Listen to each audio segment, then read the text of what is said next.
The Social Discipline Theory by Rudolf Dreikurs. Dreikurs was highly influenced by social psychologist Alfred Adler. Adler believed that every human wants to belong and feel accepted by others. He held the belief that all humans are social beings, thus all behavior, including misbehavior, is orderly, purposeful, and directed towards receiving social approval. But why do children misbehave?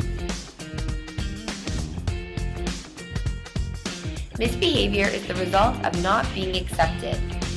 All misbehavior is a result of a child's mistaken assumption about how to belong and gain status.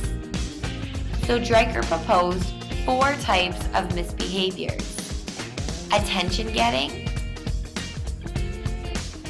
power and control, revenge, and helplessness/inadequacy. The first one, attention getting. There are 2 types of attention seekers, active and passive. An active attention seeker displays a lot of attention getting mechanisms. For example, a student may tap their pencil on their desk, speak out of turn, or may ask for the teacher's help. Whereas a passive attention seeker does not disrupt the whole class, but instead may dawdle, are slow to complete their assignments, and are the last ones to open their books.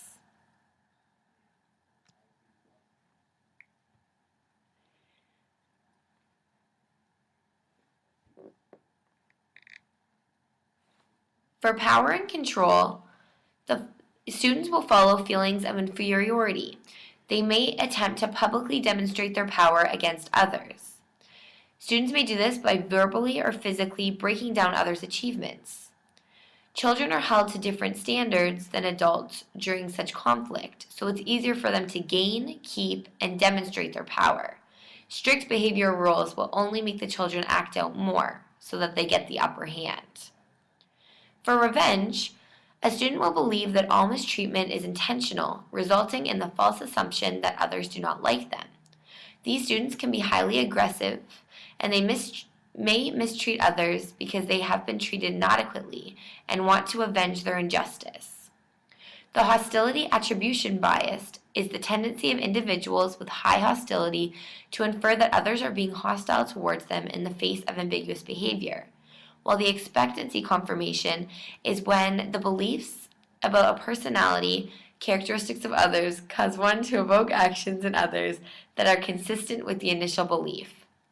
For helplessness and inadequacy, a child has given up on him or herself, and the misbehavior is the not doing homework, not participating, not cooperating, and the child will benefit from small successes. Praise versus encouragement. Praise is a reward given for a completed achievement. Praise tells students that they have satisfied the demands of others. Praise is patronizing, as the person who praises has a superior position, but praise stimulates competition. In contrast, encouragement is acknowledging an effort. It stimulates cooperation and helpfulness. It also helps students to evaluate their own performance. Dreikurs recommends using encouragement. He says encouragement is more important than any other aspect of child raising because a misbehaving child is a discouraged child. Logical consequences versus punishment. A logical consequence is a reasonable result that follows a behavior that can be desirable or undesirable. It encourages students to do right what they have done wrong. Dreikurs recommends having a democratic classroom so students know the consequences ahead of time. For example, Johnny writes on the walls. The teacher asks Johnny to clean off the walls. For punishment, this is inflicting a penalty for misbehavior. For example, Johnny writes on the walls, so you keep him in for recess.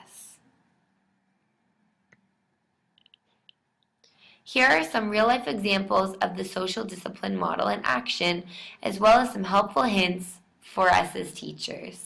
Created using Powtoon.